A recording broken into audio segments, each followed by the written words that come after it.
இப்போ நம்ம டிஎன்பிஎஸ்சி எக்ஸாமுக்கு வரக்கூடிய கொஸ்டின்ஸ் பார்க்கலாம். போன வீடியோவில் ஒரு 30 கொஸ்டின்ஸ் போட்டிருந்தோம். அதோட தொடர்ச்சியாக இப்போ போட்டிருக்கோம்.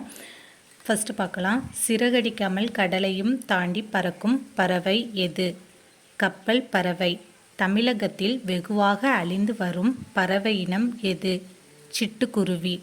சிட்டுக்குருவியின் வாழ்நாள் என்ன? 10 முதல் 13 ஆண்டுகள். காக்கை குருவி எங்கள் ஜாதி என்று பாடியவர் யார்? பாரதியார். உலகிலேயே நெடுந்தொலைவு பயணம் செய்யும் பறவை இனம் எது?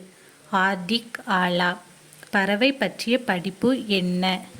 ஆர்னித்தாலஜி. உலக சிட்டுக்குருவிகள் நாள் எது? மார்ச் 20. சார்பெழுத்துக்கள் எத்தனை வகைப்படும்? 10. திருக்குறளில் உள்ள அதிகாரங்கள் எத்தனை?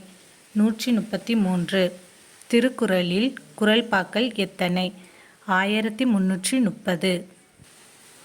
ஔடதம் பொருள் தருக. மருந்து. தம்மை ஒத்த அலைநீளத்தில் சிந்திப்பவர் என்று மேதகு அப்துல் கலாம் அவர்களால் பாராட்டப்பட்டவர் நெல்லை சு. முத்து. உலகிலேயே முதலாக ஒரு ரோபோவுக்கு குடியுரிமை வழங்கிய நாடு எது? Saudi Arabia. ஐக்கிய நாடுகள் சபை சோபியா என்னும் ரோபோவுக்கு வழங்கிய பட்டம் என்ன? புதுமைகளின் வெற்றியாளர். மூதுரை என்னும் நூலின் ஆசிரியர் யார்? ஔவையார்.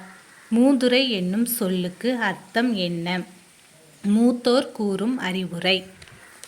மக்கள் கவிஞர் என்னும் சிறப்பு பெயர் பெற்றவர் பட்டுக்கோட்டை கல்யாணசுந்தரம். கல்வி கண் திறந்தவர் என காமராசரை பாராட்டினவர் யார்? தந்தை பெரியார். காமராசர் பாரத ரத்னா விருதை எந்த ஆண்டில் பெற்றார்? 1976. ஆசிய கண்டத்தில் மிகப்பெரிய நூலகம் அமைந்துள்ள நாடு எது? சீனா. இந்திய நூலகவியலின் தந்தை யார்? ரா. அரங்கநாதன். சிறந்த நூலகர்களுக்கு வழங்கப்படும் விருது என்ன? ச. ரா. அரங்கநாதன் விருது. தமிழ் எழுத்துகளில் எந்த எழுத்துக்கு மட்டும் இணை எழுத்து இல்லை? ஆயுத எழுத்து. ஆசாரக்கோவையின் ஆசிரியர் யார்? பெருவாயின் முள்ளியார். ஆசாரக்கோவை பொருள் என்ன? நல்ல ஒழுக்கங்களின் தொகுப்பு. தாள் என்பதன் பொருள் என்ன? நாக்கு. தை முதல் நாளில் எந்த ஆண்டு தொடங்குகிறது? திருவள்ளுவர் ஆண்டு. தமிழகத்தின் மிகப்பெரிய சிற்பக்கலை கூடம் எது? மாமல்லபுரம். கூரை பொருள் வேறுபாடு. வீட்டின் கூரை. கூரை பொருள் வேறுபாடு புடவை.